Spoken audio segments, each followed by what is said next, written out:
नमस्कार दोस्तों, भारत और ऑस्ट्रेलिया के बीच सेमीफाइनल मुकाबला बेहद ही रोमांचक मोड़ पर पहुंचा। पहली गेंद पर छूट गया था ट्रेविस हेड का कैच। जीवनदान पर जीवनदान ट्रेविस हेड को मिल रहे थे, लेकिन फिर उसके बाद आया भारतीय टीम के गेंदबाजों का तूफान। जडेजा, अक्षर और शमी ने अपनी खतरनाक गेंदबाजी से ऑस्ट्रेलिया के बल्लेबाजों को डराया, लेकिन स्टीवन स्मिथ एक छोर पर चट्टान की तरह खड़े थे और ऑस्ट्रेलिया की टीम ने भारत के सामने रख दिया इतने रनों का लक्ष्य। तो क्या है आज भारत और ऑस्ट्रेलिया के बीच इस मुकाबले का पूरा हाईलाइट्स बताएंगे दोस्तों आपको हमारी इस वीडियो में। लेकिन दोस्तों, अगर आप भी चाहते हैं कि भारत ऑस्ट्रेलिया को हराकर फाइनल में जाए तो इस वीडियो को एक दिल से लाइक और चैनल को सब्सक्राइब कर लीजिएगा। वीडियो का लाइक टारगेट केवल 200 लाइक्स है। दोस्तों, आज भारत और ऑस्ट्रेलिया की टीम के बीच चैंपियन ट्रॉफी का पहला सेमीफाइनल मुकाबला खेला गया, जहां ऑस्ट्रेलिया ने टॉस जीतकर पहले बल्लेबाजी करने का फैसला किया।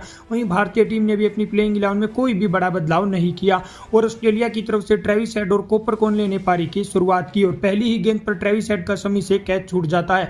लेकिन फिर उसके बाद भारतीय टीम शानदार वापसी करते हुए कूपर को 0 रन के स्कोर पर शमी आउट कर देते हैं और ऑस्ट्रेलिया को 4 रन के स्कोर पर पहला बड़ा झटका लगता है। फिर उसके बाद ट्रेविस हेड का साथ निभाने स्टीवन स्मिथ आते हैं, लेकिन उसके बाद ट्रेविस हेड का एक रन आउट भी छूट जाता है, जिसके बाद वो ताबड़तोड़ अंदाज में बल्लेबाजी करने लगते हैं और वो 5 चौके और 2 छक्के लगा चुके थे और दोनों ही बल्लेबाज ऑस्ट्रेलिया की टीम के स्कोर को 50 रनों के पार पहुंचा चुके थे। दोनों बल्लेबाजों के बीच 50 रनों की पार्टनरशिप हो चुकी थी, लेकिन तभी ट्रेविस हेड वरुण चक्रवर्ती के पहले ही ओवर में 39 रन के स्कोर पर बाउंड्री पर कैच आउट हो जाते हैं और 54 रन के स्कोर पर ऑस्ट्रेलिया की टीम को दूसरा बड़ा झटका लगता है। और फिर उसके बाद कप्तान स्टीवन स्मिथ का साथ निभाने लबुशेन आते हैं और इन दोनों के बीच शानदार पार्टनरशिप होती है। हालांकि विकेट गिरने की वजह से ये दोनों बल्लेबाज थोड़ा धीमा खेल रहे थे और दोनों ही बल्लेबाजों ने अच्छी बल्लेबाजी करते हुए ऑस्ट्रेलिया की टीम के स्कोर को 100 रनों के पार पहुंचाया और दोनों के बीच 50 रनों की पार्टनरशिप भी पूरी हो चुकी थी।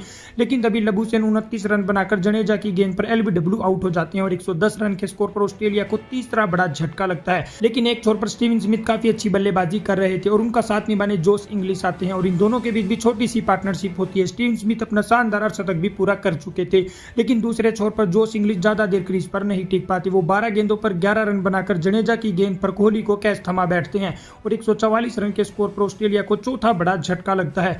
और फिर उसके बाद स्टीवन स्मिथ का साथ निभाने कैरी आते हैं और इन दोनों के बीच शानदार पार्टनरशिप होती है। कैरी आते ही शानदार चौके छक्के लगा रहे थे, जिस वजह से स्मिथ पर कोई भी प्रेशर नजर नहीं आ रहा था और स्टीवन स्मिथ भी अपनी पारी को धीरे धीरे शतक की तरफ ले जा रहे थे। लेकिन तभी मोहम्मद शमी की फुल टॉस गेंद पर वो आगे बढ़ना चाह रहे थे, तभी 73 रन के स्कोर पर शमी बोल्ड कर देते हैं उन्हें और ऑस्ट्रेलिया की टीम को 198 रन के स्कोर पर 5वां बड़ा झटका लगता है। फिर उसके बाद यहाँ पर कैरी का साथ निभाने मैक्सवेल आते हैं और मैक्सवेल आते ही शानदार अंदाज में छक्का लगाते हैं, लेकिन अक्षर पटेल की गेंद पर वो भी 7 रन बनाकर बोल्ड हो जाते हैं और ऑस्ट्रेलिया को 205 रन के स्कोर पर मैक्सवेल के रूप में छठा बड़ा झटका लगता है। और फिर उसके बाद कैरी का साथ निभाने दुआरिसू आते हैं, लेकिन कैरी ताबड़तोड़ अंदाज में बल्लेबाजी करते हुए अपना 48 गेंदों पर अर्धशतक पूरा कर बैठते हैं। लेकिन दूसरे छोर पर अच्छी बल्लेबाजी कर रहे दुआरिसू 19 रन बनाकर वरुण चक्रवर्ती का शिकार हो जाते हैं और 239 रन के स्कोर पर ऑस्ट्रेलिया को 7वां बड़ा झटका लगता है। फिर उसके बाद कैरी का साथ निभाने जैम्पा आते हैं, लेकिन इनकी पार्टनरशिप भी ज्यादा देर क्रीज पर नहीं टिक पाती, क्योंकि एलेक्स कैरी 2 रन लेने के चक्कर में 61 रन के स्कोर पर अय्यर के थ्रो का शिकार हो जाते हैं और 249 रन के स्कोर पर ऑस्ट्रेलिया को 8वां बड़ा झटका लगता है